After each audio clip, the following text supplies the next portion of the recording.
Hi guys, welcome to Cherry Explains. तो इलुल की जो केयर टेकर है ना, वो घर पे आई होती है और जो म्यूज़ियम हानिम है वो डर रही होती है कि कहीं कोई आ ना जाए। और जो केयर टेकर है ना, वो उसको धमकी देकर जाती है म्यूज़ियम हानिम को कि अगर तुमने मेरे पास पैसे नहीं भेजे तो जो तुम्हारे साथ होने वाला है ना, उसके लिए तैयार रहना। फिर मुझे मत बोलना जो मैं तुम्हारे साथ करने वाली हूँ कि ये मेरे साथ क्या हो गया।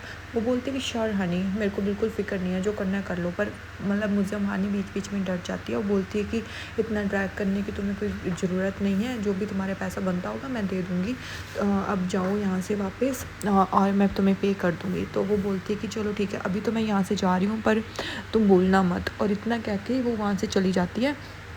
और पीछे ना असली ये सब खड़ी ना देख रही होती है और वो बोल रही होती है कि ये औरत है कौन जो यहाँ पर आई है। इस औरत का पता लगाना ही होगा कि औरत कौन है और ये दोनों आर्ग्यूमेंट क्यों कर रहे हैं एक दूसरे के साथ। तो फिर ना मतलब असली को पूरा उस पर शक होता रहता है। फिर नेक्स्ट सीन आता है कि आतिश और मिर्ज़ान और पीछे ही जमाल उनके वापस आ जाते हैं।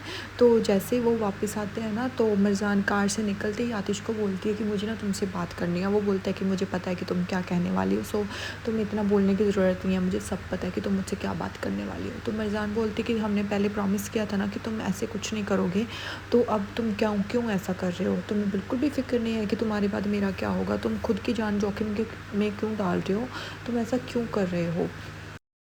और हमने इस चीज़ के बारे में बात की थी ना कि ये सब हम पुलिस पर छोड़ देंगे, और तुम इस चीज़ में इन्वॉल्व क्यों हो रहे हो बार बार। तुम्हें इस चीज़ का बिल्कुल भी नहीं पता है क्या। जब से वो उसने गिफ्ट मेरे लिए भेजा है उसके बाद मैं पता भी है कितना डर गई हूँ, स्टिल तुम्हें उसके साथ पंगे लेने हैं। तुम ऐसा कर कैसे सकते हो आतिश। वो बोलता है कि कुछ भी चेंज नहीं हुआ है मरजान, और उस आदमी को तो मैं बिल्कुल भी नहीं छोड़ूंगा। ये नज़ीर है, नज़ीर पक्का कुछ ना कुछ प्लान कर रहा है और तुम्हें उससे डरने की ज़रूरत नहीं है। वो कल भी मतलब हमें भेज रहा था, ये सब आज भी भेजेगा, कल को भी भेजेगा। उसका पक्का हल करना ही होगा, वरना हम ऐसे डर डर के सारी ज़िंदगी नहीं रह सकते। समझ में आई तुम्हें। और तभी ना पीछे से आ जाता है जमाल। और जमाल भी ना ऐसे फुल ऐसे आता है। वो बोलता है कि वो आदमी हमारे मतलब बिना किसी मतलब के ना, मतलब थोड़ी देर में ही वो मतलब आदमी हमारी हाथों से नीचे निकल गया। अगर हम 10 मिनट ही वहाँ पर पहले पहुँच जाते ना, तो उसको बिल्कुल भी मतलब निकलने नहीं देना था। तो आतिश कहता है कि हाँ मुझे पता है कि उसको शायद ना इन्फॉर्मेशन मिल गई होगी कि तुम लोग वहाँ पर पहुँच रहे हो, तभी निकल गया वहाँ पर। वो बोलता है कि हाँ बस हमने उसके बाल पकड़ ही लेने थे कि वो हमारे हाथों से निकल गया। तो पर कोई बात नहीं, फ़िक्र मत करो, अगर हम वहाँ पर पहुँच सकते हैं तो हम कहीं पर भी पहुँच सकते हैं। तुम्हें बिल्कुल भी टेंशन लेने की ज़रूरत नहीं है आतिश, हम उसको ढूंढ ही लेंगे। फिर ना उसके बाद जमाल जैसे ना चुप सा हो जाता है, तो मरजान को पता लग जाता है कि ये कुछ छुपा रहा है। तो वो बोलते हैं कि तुम्हें ना मुझसे कुछ छुपाने की ज़रूरत नहीं है, तो मुझे ईज़िली सब कुछ बता सकते हो। तो जमाल ना फिर आतिश की तरफ ऐसे देखता है और अपनी ना पॉकेट में से वो नोट निकालता, बोलता है कि वो पागल सा आदमी एक नोट और रख के गया वहाँ पर। और वो नोट निकाल कर ना मतलब आतिश को सामने पढ़ने लग जाता है। तो उसमें लिखा होता है कि मतलब तुम कभी भी मुझे पकड़ नहीं पाओगे, जितनी कोशिश करनी है कर लो, ये दिन कभी नहीं आएगा कि तुम लोग मुझे पकड़ लो। अब देखो तुम्हारे साथ होता क्या है और मैं तुम्हारे साथ करता क्या हूँ। इतना देख कर ना भाई मिर्ज़ान फिर से ऐसे घबरा सी जाती है कि ये क्या है।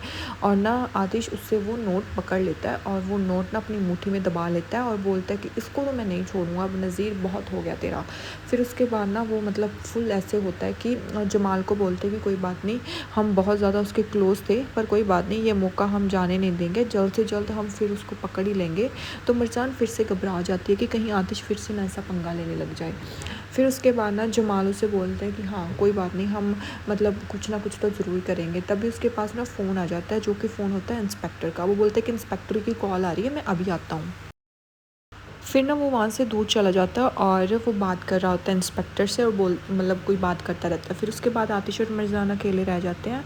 तो आतिश को ना मिर्ज़ान बोलते हैं कि आतिश हमें ना इस चीज़ के बारे में फिर से सोचना चाहिए। मुझे लगता है कि हमें ना हमारी जो आज की मेहंदी की रात है वो, और कल हमारी वेडिंग है जो, वो कैंसिल कर देनी चाहिए। मुझे लगता है कि वो कल ही कुछ ना कुछ प्लान करेंगे। मैं सच में तुम्हें खोना नहीं चाहती आतिश, मेरे लिए ये सब बिल्कुल भी इम्पॉर्टेंट नहीं है। प्लीज़ मेरी बात मान लो, इस चीज़ को हम कैंसिल कर देते हैं।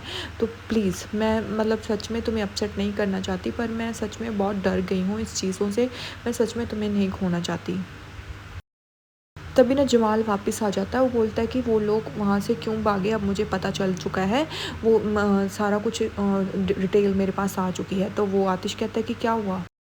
तो ना जमाल उससे बताता है कि मतलब वो अब्रोड चले गए हैं यहाँ से, मतलब अपना नेम चेंज करके, तो वो यहाँ से चले गए हैं और इंस्पेक्टर ने तो यही बताया है। तो आतिश कहता है कि तुम श्योर हो क्या, वो ये बात सच है? तो वो बोलते हैं कि मेरे को नहीं पता, मेरे को तो इंस्पेक्टर ने यही बात बताई है, तो वही बात मैंने आकर तुम्हें बता दी। तो शायद मुझे लगता है कि वो यहाँ से चले गए हैं, अब वो कोई भी प्रॉब्लम क्रिएट नहीं करेंगे। हमें ना इसकी पॉजिटिव साइड से देखना चाहिए कि अगर वो यहाँ से चले गए हैं तो हमें मतलब बिल्कुल भी उनसे डरने की ज़रूरत नहीं है, अब वो कुछ नहीं कर पाएंगे। और वैसे भी अब वो क्या कर सकते हैं इतनी दूर बैठे। तो मरजान सोचती है कि हाँ शायद वो ना ही कुछ कर पाएंगे, तो मरजान थोड़ी सी रिलैक्स हो जाती है कि शायद अब कुछ नहीं होगा। फिर उसके बाद ना मिर्ज़ान से बोलते कि हाँ अब तुम दोनों भी कोई पंगा मत करना, मुझे पता है कि पुलिस उनको पकड़ ही लेगी आज नहीं तो कल, तो तुम लोग प्लीज़ इसमें कोई भी रिस्क अब और क्रिएट मत करना, तुम कोई भी ऐसे मत करना, ठीक है ना? पुलिस पक्का उसको पकड़ लेगी, आते समझ रहे हो ना? और हमारी वैसे भी कल शादी है, तो हमें अपनी शादी पर ध्यान देना चाहिए, तुम लोग इस चीज़ के बारे में अब भूल जाओ। वो यहाँ से चले गए हैं तो अब हमें टेंशन लेने की ज़रूरत नहीं है। तभी ना वहाँ पर आ जाती है दीमत, और दीमत को देख कर तो कमाल वैसे खुश हो जाता है। फिर ना वो जैसे आती है ना, वो बोलती है मिर्ज़ान से कि तुम कहाँ चली गई थी, कहाँ थी तुम? तो वो बोलती है कि कहाँ होंगी। तो वो आतिश की तरफ देखती है, तो आतिश बोलता है कि मेरे पीछे ही थी ये, अपने दूसरे कामों से बाज नहीं आती ना, मेरे पीछा कर रही थी। तो दीमत भी ऐसे इसकी तरफ देखने लगता है, और जमाल अभी तक दीमत की तरफ ही देख रहा होता है, उसकी आंखें दीमत से हट ही नहीं रही होती।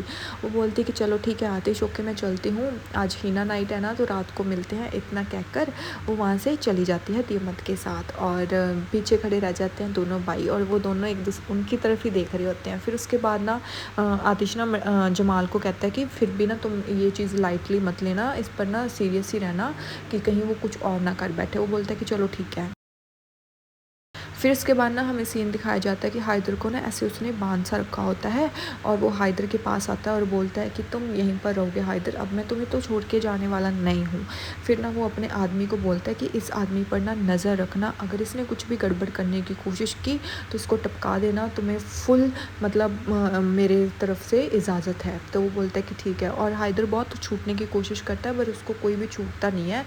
तो जो नज़ीर है वो फिर वहाँ से ना चला जाता है, और वो कुछ और प्लान कर रहा होता है, और यहीं पर ये एपिसोड एंड हो जाता है।